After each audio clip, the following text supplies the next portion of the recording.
FAS TV is back and we'll be bringing you 30 new farming and crofting themed stories from across Scotland. In this episode we visit Treeline Woodlands Ltd to explore the benefits of integrating trees on farm. And we're in Argyll to hear from one young farmer who spent time studying and working in a completely different industry, which has ultimately benefited his farming business.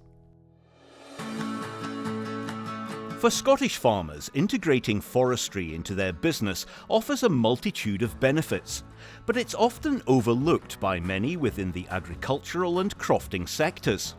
This is certainly not the case for Nick Marshall and his family at Baddinsgill Farm, where forestry is the core to their diversified business, Treeline Woodlands Ltd. As a farmer, land manager and forester, providing woodland management and contracting services to clients across the country, Nick is an advocate for the benefits woodland can provide on farms and crofts across Scotland.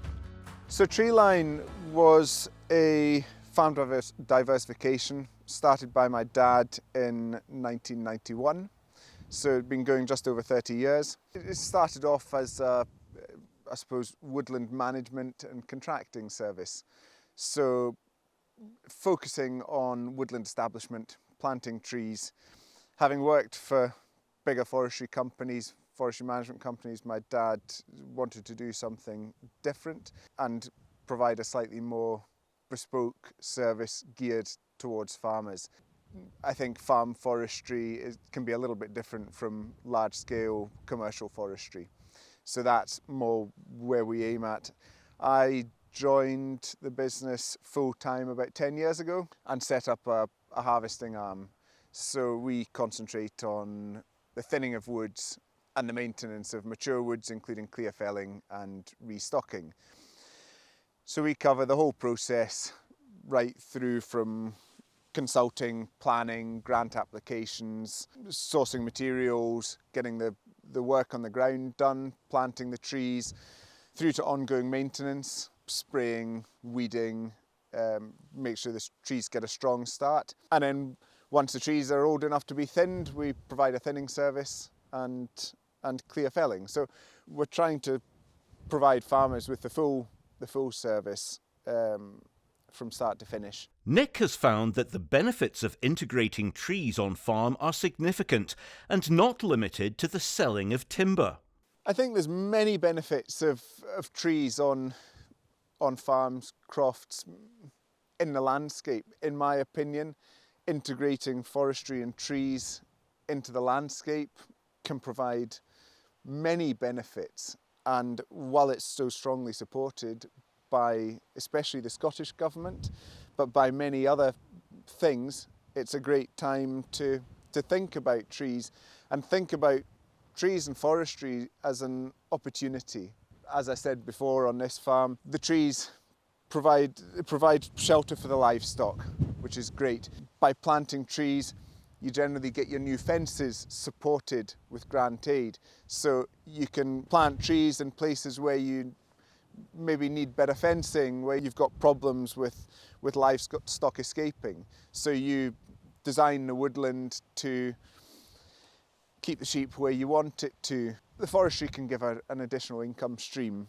You've got the sale of timber, which, although if you're planting trees now, you may not see an income for 20, 25 years when you start thinning, and 40, 45 years, 50 years when you might be clear felling the woods.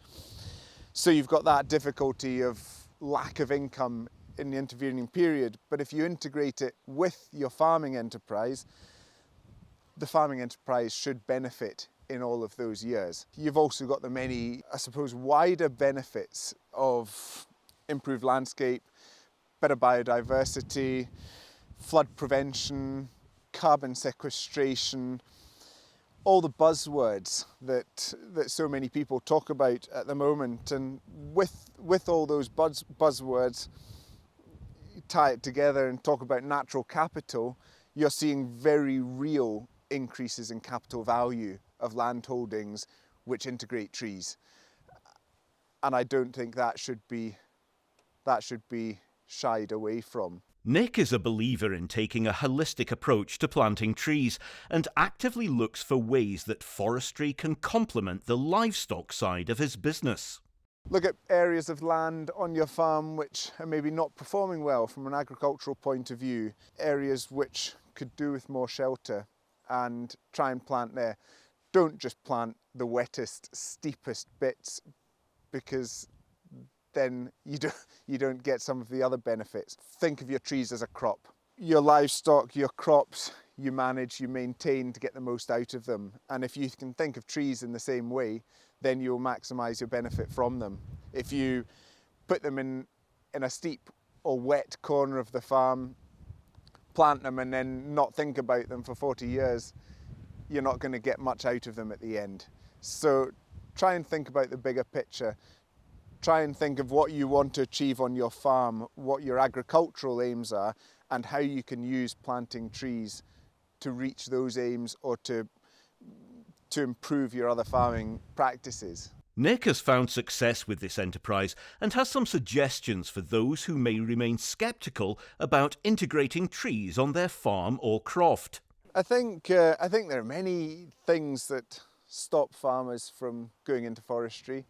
There's a bit of a fear of the unknown. Most farms have trees on them in some element. You've got shelter belts, you may have blocks of forestry. I think a lot of farmers see their trees as a bit of a pain. They blow down in high winds. When they blow down, they destroy the fences, they destroy the dry staying dikes. They're a bit of a hassle. Sheep get into the woods and are difficult to get out. Cattle get in and cause damage. And then they come and they decide, right, it's time to clear fellet, and a wood which has been standing for 50 years, they fell half an acre, they fell a couple of acres, and they don't make much money out of it. And then they've got the cost of replanting and maybe refencing and everything else. And you think, those trees have been in the ground 40 years and it's not making me anything. Why would I want them? Why do I want this thing on my farm which is a pain and it's just an inconvenience and doesn't make money? My argument to that, the counter to that, would be that a lot of those trees haven't been treated like a crop. They've not been farmed, they've not been looked after, they've not been maintained. People will look after their livestock very carefully because they want to make an income from them. Arable farmers who will walk their crops every Sunday to check on things, and do they need a little bit more fertiliser or a little bit of weeding. And then a wood that they've not stepped foot in for 40 years doesn't make them money is not terribly surprising. But if you plan it well from the start and look after those trees like the crop that they are, then there is money to be made. And it's, I suppose, back to that thing of treating it like another bit of your farming enterprise and a useful bit of your farming enterprise. Integrate it well, integrate it carefully, think about it, look after your trees, and then you can get the most from them. So what does a farm which has integrated forestry look like? Here we're standing in a typical Sitka spruce shelter belt on a farm. The wood is about 3 hectares in total, so it's not very big. It's not terribly wide. You can see it's about 100 metres wide. It serves a multitude of benefits. It gives shelter to fields on either side of the wood. It's useful from a shooting point of view. It sits nicely in the landscape, and I believe adds to the landscape and the mixed nature of the land, and it's providing a timber income, a forestry resource. You can see we've carried out a thinning operation in this wood. It was planted at 2 metre spacing, so 2,500 trees per hectare. We've probably taken out about 25%, concentrating on taking out the poorer trees. That's opened up the wood. You can let quite a bit of light in. That light is good for various reasons. It helps the trees grow. It is better for wildlife and biodiversity. Generally, spruce monocultures are seen as being pretty bad from a biodiversity and ecological point of view. but by managing them carefully and letting light into the woods, you open it up to wildlife and other things. The extra light also helps the trees grow. So by taking out the poorer trees, taking out the twisted trees, trees with multiple stems, you let the better, straighter trees grow and improve your returns in the long run. Nick doesn't only plant for harvesting. Further up the farm, he's planting with completely different intentions. Right here we're looking at a native broadleaf upland birch plantation.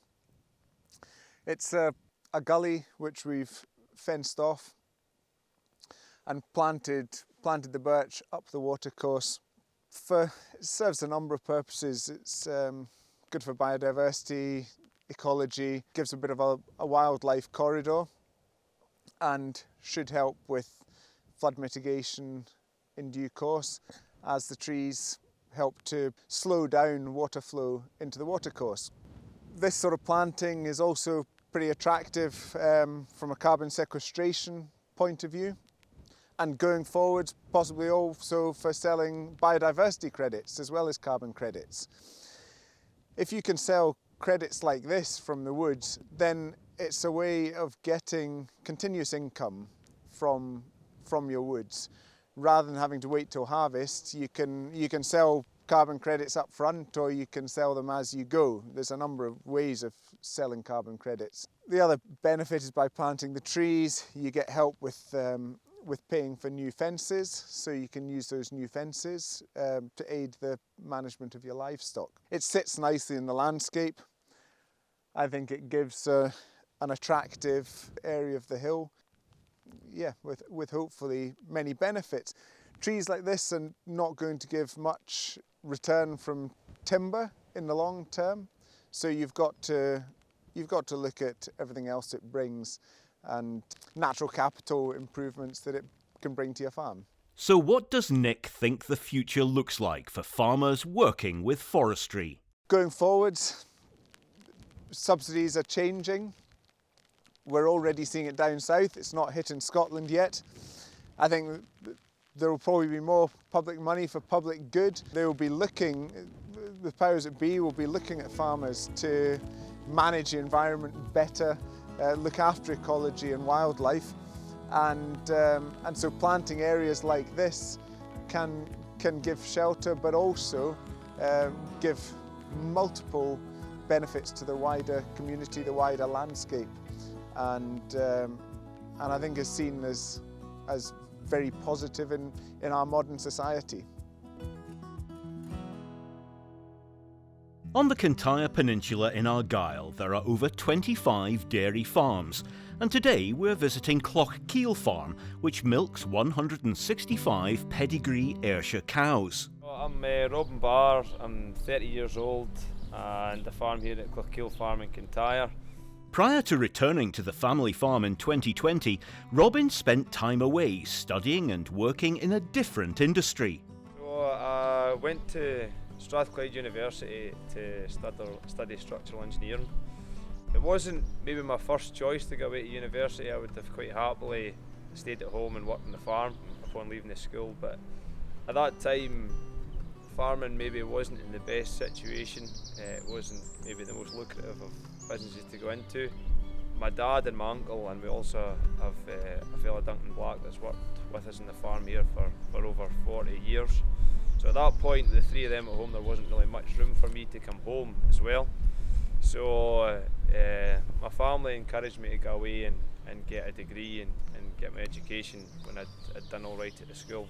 So I went away and studied at Strathclyde University in Glasgow. I studied structural engineering for 5 years, did my master's degree, and then I went to Aberdeen to work for a company called Technique that specialises in subsea installations. So I was up there for a year working in their graduate programme, and then made my way back to Glasgow, worked in project management for a number of years, and then found myself back here on the farm. It was always the plan to come back to the farm. As I say, it was never really, well, it's always been my passion. It was never my first choice maybe to leave the farm. It was always in the kind of plan. The 5 or 10 year plan, whatever it might have been at the time. I think it was a bit by fate how I came back. Basically due to the global pandemic, we were sent to work from home, and through that working from home, I was then able to work at home at the farm, milk cows either end of the day, and still do my day job in between. So it was kind of a bit by fate that way. There was that kind of element of fortune for myself anyway that came out of it, that allowed me to maybe move a bit home sooner than intended and get back to the farm as well. So it kind of came about by fate, as I say, but it was always in the plan. Maybe happened a year or two sooner than might have happened otherwise, you know. Working in a different industry has provided Robin with a variety of skills that he's been able to bring back to the family business. The main thing is just knowing how to handle myself in kind of tricky situations or stressful situations. Working in family farms can put a bit of tension in every day at times, but having that kind of the bit that you can call on, the kind of professionalism has really kind of helped I deal with a few stressful situations since I've been home. As I say, I think it's been good for me to go away. I think I've just enhanced a number of skills, even kind of interpersonal skills, communication skills, as I say, just kind of even kind of business acumen as well. You know, working as a project manager, you're dealing with budgets and time scales, and you're not working to this similar. There is similarities between what I've done and what I'm doing now, and I think just having kind of your head screwed on like that, I don't think it's absolutely necessary for folk to go away, and folk make it work, and some of my friends have made it work just going straight home as well, you know. But I think going away, and even just to be able to get away from the farm and say that you've tried it, I think sometimes young people, if they come home, they might maybe harbour a few regrets in the back of their mind that, you know, farming can be difficult and it can be lonely and it can be really challenging at times, and I think sometimes it could be quite overbearing for sort of young farmers, and they can maybe think that they've missed out on something. So I would encourage folk to go away, you know, do what you want, whether it's an education or you want to take a year out or whatever you want to do. Go away and get a bit of life experience before you come home and work bloody hard for the rest of your life. Farming on the Kintyre Peninsula comes with a variety of challenges, including the recent rise in different input costs. I think the 83, the rest and be thankful, has been a massive challenge for dairy farming, for hauling milk down to Lockerbie. It's been a challenge also for getting your feed and different bits and pieces into the area as well. So, but I think that the sort of biggest challenge in Kintyre is going to be keeping farmers in farming, and especially so dairy farming in Kintyre, keeping young people coming through. And at the minute we're lucky that we've got a good group of kind of successors coming through, but we need that critical mass to keep First Milk interested and keep that viable for them as a business, keep this area viable as a milk producing area.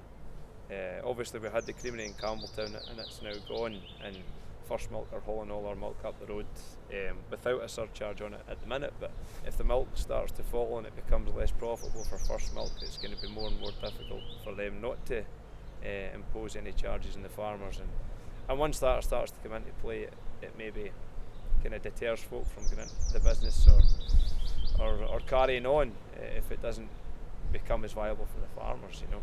Everybody's got to make a pound at the end of the day, and that will be a challenge for dairy farms in the area, I think. And we just want to see dairy in this area for as long as possible, or many years as possible. Just hope that the farmers keep interested and First Milk keep interested as well. We're a relatively low input farm with regards to feed. We don't bring in a lot of feed at all, but the rises that we've seen have obviously affected us right across the board: feed, fertiliser, fuel, everything, you know. And I think this year we have maybe cut back a bit of the cake going through the parlour to the cows, just tried to reduce the concentrates a wee bit that way. We've also adjusted how we're putting out our fertiliser this year. We're putting a bit more lime on to try and make a bit more use out of the fertiliser, just to try and make it go a bit further.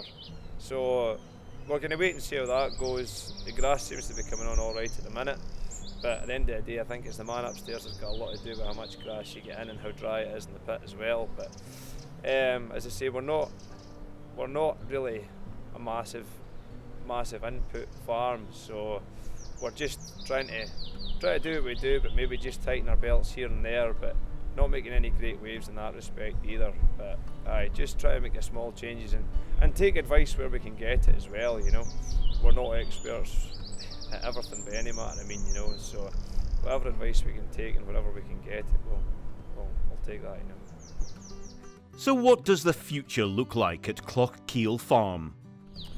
I think in the next 5 years there's going to be a lot of challenges presented to agriculture in general and dairy farming that are not going to be brought about by farmers themselves. Sanctions imposed by the government and carbon emissions are going to be huge topics for discussion. So I think if we can keep doing what we're doing and keep turning a profit, not making massive waves, and keep producing cows that we like to look at and that we can maybe take to the odd show here and there, I think I'll be quite happy at that. I've had a wee boy there 6 months ago as well, so I would like to think that I can keep things going for him in the event that he ever maybe wanted to come home and do what his dad was doing, his grandfather before him as well.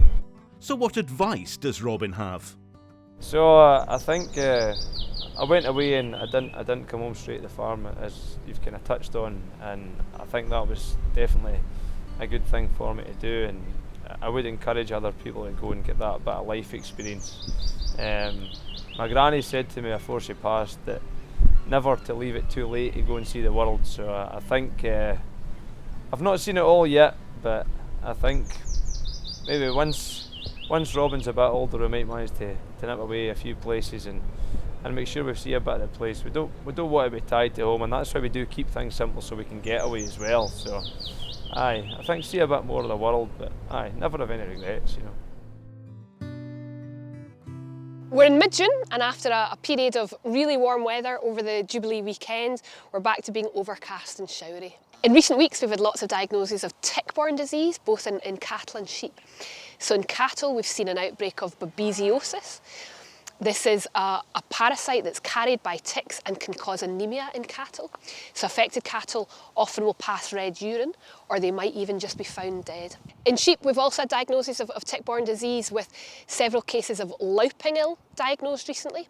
So louping ill is a virus that's transmitted by ticks, and it can cause nervous signs in sheep. So often sheep will be seen perhaps a bit wobbly, perhaps trembling, and perhaps they might even have seizures. Other tick-borne diseases include anaplasma, so that's also known as tick-borne fever, and this is a parasite that really suppresses the sheep's immune system and makes them much more prone to other infections such as pasteurellosis. Often we see tick-borne disease when we get cattle and sheep introduced to tick pasture that they've never been on before, so perhaps bought-in animals. However, that's not always the case, and this year we've seen lots of cases where there are homebred animals being affected as well, so don't rule it out just because the affected animals are homebred. There's a student at the University of Edinburgh who's carrying out a survey on tick-borne disease and is asking farmers to give their experiences of tick-borne disease in their cattle and sheep. So please do follow the link to carry out the survey to help her gather useful information. In addition to tick-borne disease, we've also been investigating cases of parasitic disease causing scour in lambs and calves. So at this time of year we often get problems with coccidiosis, and this year is no exception. Do remember though that there are lots of different causes of scour in lambs and calves, so do make sure you speak to your vet to get samples to ensure we get the right diagnosis and get the right treatment. If you follow the SCOPS forecast, there's a nematodirus forecast there, and it's really useful to check that out. In many parts of Scotland, the peak of the nematodirus hatch will have passed, but at the moment in the Highlands there's a really high risk of nematodirus. And so if that's coinciding with lambs taking in sufficient quantities of grass, lambs in the Highlands could well be at risk of nematodirus in the coming weeks. In recent weeks we've also been investigating cases of sudden death, particularly in cattle. Sometimes this can be just a one-off condition, such as a twisted gut, but it might be representative of a wider problem, and often one that is preventable. They might, however, represent a wider spread problem, so we've had diagnoses of both black leg and Black's disease in recent weeks. These are diseases caused by Clostridial bacteria and really by the toxins produced by these bacteria that can result in sudden death. Worryingly, we've also had a couple of cases of toxicities, and so we've had 2 cases of lead poisoning in cattle in recent weeks. Lead poisoning in cattle might present as sudden deaths, or often it will present with animals appearing blind, and so if you do see these signs, do speak to your vet. In order to diagnose lead poisoning, we would need to receive blood samples from affected cattle, or if any cattle die, then a sample of kidney tissue can be tested for lead levels. Lead poisoning obviously has an implication to the food chain, and so when we make this diagnosis, it's important that we notify Food Standards Scotland to ensure that there's no risk to the food chain. Well, I hope the sun makes another appearance soon, and we'll see you in a few weeks for another update in July.